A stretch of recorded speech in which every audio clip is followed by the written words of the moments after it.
Muy buenas, vamos con mi resumen del capítulo 22, los tips prácticos para manejar cualquier tipo de situación. Concretamente, la primera situación, el primer tip o consejo es la llamada no devuelta. Dice que cuando hagamos una llamada y no nos la devuelvan, que nuestra misión es insistir y devolver nosotros la llamada. Y que no debemos suponer por qué no nos devuelve la llamada, que no es porque no tenga interés, sino simplemente pues, puede haber mil razones por las que no devuelve la llamada, porque no escuchó la llamada, porque no sabía de quién era, porque, pero no porque no tuviera interés en lo que le venden, ¿no? Entonces, como no sabemos qué significa el que no nos llame, tenemos que seguir llamando o escribiendo correos o visitándolo personalmente o lo que sea. Que a día de hoy no le interese a tu cliente incluso devolverte la llamada o aún sabiendo que le vas a vender, no significa que en el futuro no vaya a hacerlo. Así que tenemos que tener en cuenta que es nuestro trabajo devolver esa llamada. El cliente no tiene esa obligación, ¿no? Y que cuando el cliente no nos devuelva la llamada, nunca tenemos que recordarle que no devolvió la llamada, nunca echarle nada en cara, por eso, porque no es su momento, no es su obligación. Y que simplemente nosotros tenemos que ser creativos y persistentes para seguir insistiendo, que es nuestra misión, ¿no? Que compre el producto y servicio que vendemos porque le va a cambiar la vida. Entonces, nos recuerda, renunciar no es una opción y echarle la culpa al cliente no es asumir nuestra responsabilidad. Así que solo tenemos que actuar y hacer lo que tenemos que hacer. Otro de los consejos habla sobre el miedo. Dice que todos tenemos miedo y que el gran problema del miedo es que no es real, ya lo sabemos, ¿no? No es algo físico que exista ahí de verdad.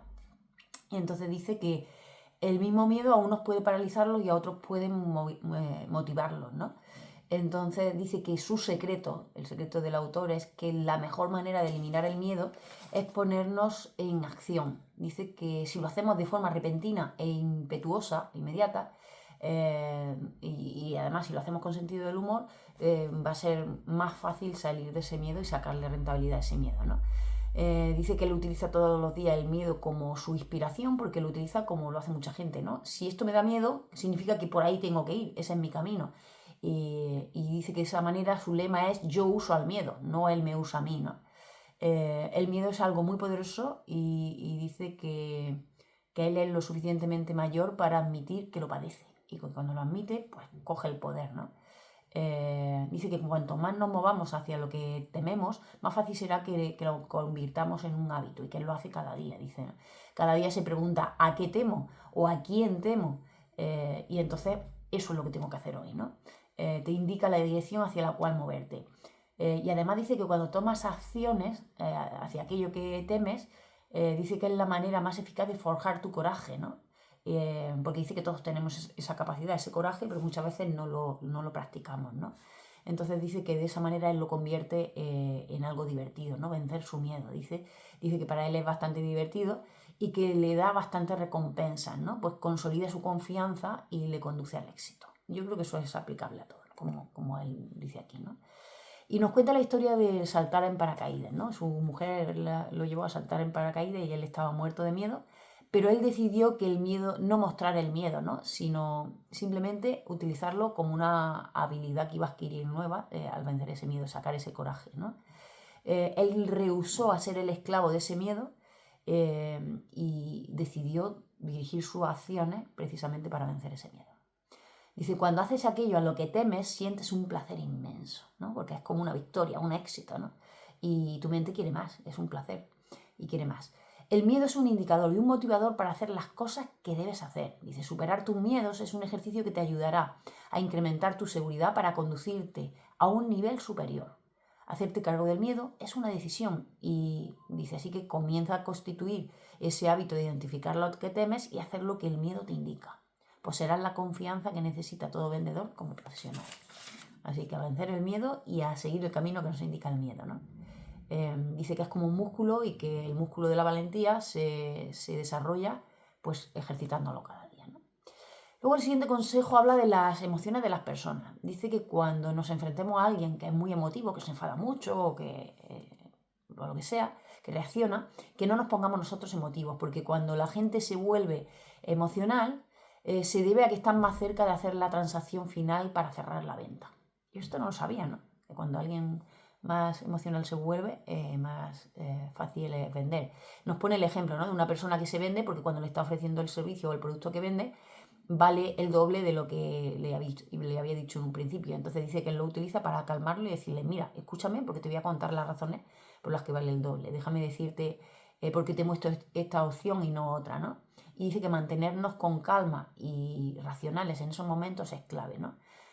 Porque dice que todas las personas quieren tomar la mejor decisión y cuando un cliente se enfrenta a la decisión de comprar alguno de nuestros productos o servicios, tenemos que comprender que está reaccionando a sus miedos, a su fracaso, a sus frustraciones del pasado, no hacia nosotros, ¿no? No significa que esté molesto con nosotros o que esté enfadado con nosotros, ¿no? Así que no debemos dejar de perseguir el objetivo, que es el de cerrar la venta, ¿no? Cada vez que alguien se molesta o cada vez que alguien actúa desde sus emociones, ¿no? Dice que es como si fuéramos los guías que estamos ayudando a alguien a atravesar un río. Si alguien se enfada y quiere tirarse al río, nuestra misión ¿cuál es? Mantenerlos en calma y convencerlos de que esa no es la decisión, que tienen que seguir calmados hasta cruzar el río, ¿no?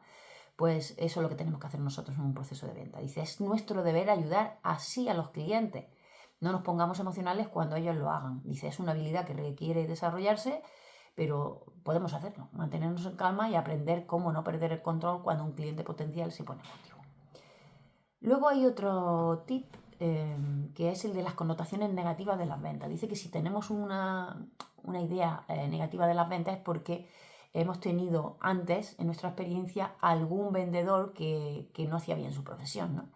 Y dice que solo eso, el haber tenido experiencia de vendedores ineptos o la falta de entendimiento sobre la importancia que tienen los vendedores en cualquier economía, además de la ignorancia para distinguir entre un verdadero profesional y un vendedor cualquiera, es lo que nos lleva a tener esas connotaciones negativas. Pero si conectamos con lo que realmente es la venta, que es servir a los demás, y creemos firmemente en el producto, en la compañía o en nosotros mismos, y si nos damos motivos, que él dice que lo hace, ¿no? Nos damos motivos todos los días para mantenernos en esto, dice que ahí vamos a actuar de forma mucho más profunda y veremos que la venta es más que conseguir simplemente una comisión. Entonces, es una oportunidad para ayudar a otros, ¿no? Y dice que todo buen vendedor, además, hace con pasión ese trabajo, que es su misión más que una profesión, y admira a todas las personas con las que se relaciona. Por lo tanto, da igual si la persona dice que no, da igual si la persona se enfada, da igual todo, ¿no? Entonces, reconectar con el objetivo de por qué hacemos lo que estamos haciendo es lo que nos puede mantener, ¿no? Porque dice que las ventas son una de las profesiones más nobles. Y él está totalmente convencido, lo explica así, ¿no? Dice, genera o engendra individuos independientes, confiados, con una capacidad superior a la de la mayoría. Dice, además, un buen vendedor es capaz de entrar en cualquier circunstancia y hacer amigos, ayudar a otros, calmar el caos y provocar que los demás se pongan en movimiento. Dice, los grandes vendedores son líderes que le dan sentido a las situaciones e inspiran a otros a hacer lo correcto.